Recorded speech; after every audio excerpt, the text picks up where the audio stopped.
किसी गांव में एक भाई बहन रहा करते थे। भाई का तो विवाह हो गया था, लेकिन उसकी बहन का विवाह नहीं हुआ था। बहन का नाम पोपाबाई था। पोपाबाई हमेशा व्रत और नियम किया करती। एक दिन उसके भाई भाभी ने उससे शादी करने के लिए कहा। तब उसने शादी करने के लिए मना कर दिया। अपने भाई भाभी से कहने लगी कि मेरे रहने के लिए आप गांव के बाहर एक झोपड़ी बनवा दो। मैं उसी में रहकर अपना जीवन बिता लूंगी, लेकिन विवाह नहीं करूंगी। फिर वह गांव वालों से कहने लगी कि हे गांव वालों, आप लोग अपने अपने गाय बछड़े को मेरे झोपड़े के पास घास चरने के लिए छोड़ दिया करो। मैं सभी के गाय बछड़ों की देखभाल किया करूंगी। फिर जो भी बचा कुचा खाना हो वो मेरे पास भेज दिया करना। मैं वही खाकर रह लूंगी। इस तरह बहुत दिन बीत गए। एक दिन उस देश का राजा शिकार खेलने जंगल को जा रहा था कि उसकी नजर गांव के बाहर बने पोपाबाई के झोपड़े पर पड़ गई। राजा झोपड़े के पास जाकर आवाज लगाने लगा, यहाँ कौन रहता है? जब कोई भी उत्तर नहीं मिला तो झोपड़े के दरवाजे को ही खटखटाने लगा। खटखटाने की आवाज सुनकर पोपाबाई ने अंदर से ही पूछा, बाहर कौन है? बार बार दरवाजा क्यों खटखटा रहे हो? क्या कोई काम है? तब राजा ने बाहर से उत्तर दिया, मैं इस देश का राजा हूँ। मैं तुम्हारे साथ विवाह करना चाहता हूँ। सुनकर पोपाबाई कहने लगी, अपने महल को लौट जाओ। मैं पराये पुरुष का मुंह नहीं देखती। लेकिन राजा ने उसकी बात पर ध्यान नहीं दिया और वह बलपूर्वक पोपाबाई को उठाकर अपने घोड़े पर बिठाकर अपने महल की ओर चल पड़ा। पोपाबाई ने राजा को श्राप दे दिया, हे राजा, जा, तेरा राजपाट सब नष्ट हो जाएगा। महल में पहुंचकर राजा ने अपनी रानियों से सारी बात बताई। सारी बात सुनकर रानियों ने राजा से अनुरोध किया कि पोपाबाई को सही सलामत उसकी झोपड़ी में छोड़ आए।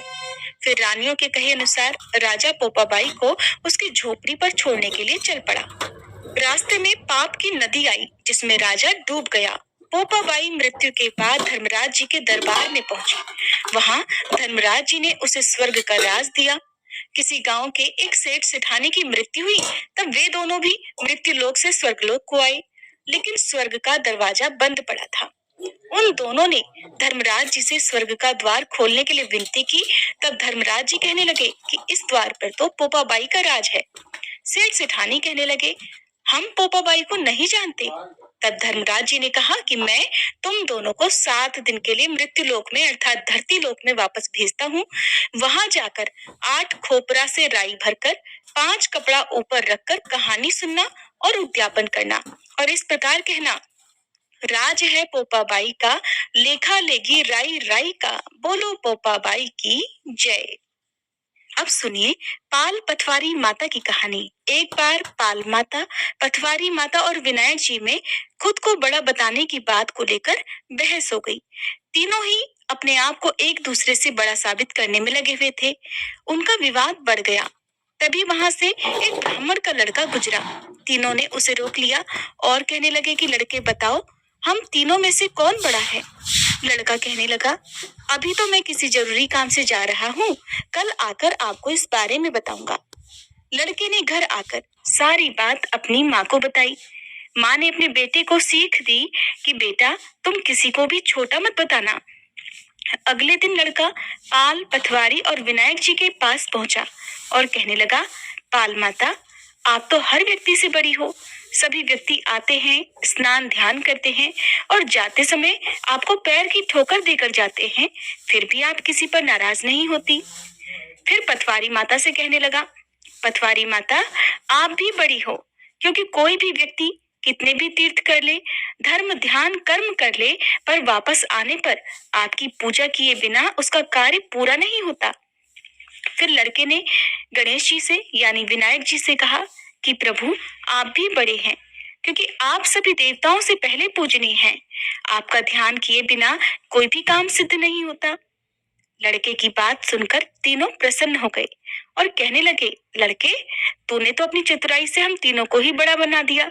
हमारा आशीर्वाद सदा तेरे साथ रहेगा। ऐसा कहकर उन्होंने जौ के कुछ दाने लड़के को दे दिए। लड़का सोचने लगा, ये तो घाटे का सौदा रहा। इतना अच्छा न्याय किया, अपना समय भी बर्बाद किया और बदले में मिले क्या? जौ के दाने। लड़का घर पहुंचा और बेमन से जौ वाला अंगूछा कोने में रख दिया।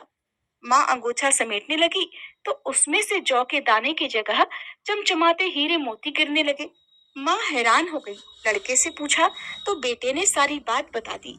सुनकर माँ बेटों की खुशी का ठिकाना नहीं रहा। दोनों बहुत खुश हुए और आनंद से रहने लगे। हे भगवान, पाल पतवारी माता, विनायक जी महाराज ने जिस प्रकार ब्राह्मण के लड़के को आशीर्वाद दिया, ऐसा आशीर्वाद इस कथा को कहने, सुनने और हुंकारा भरने वाले सभी भक्तों को देना।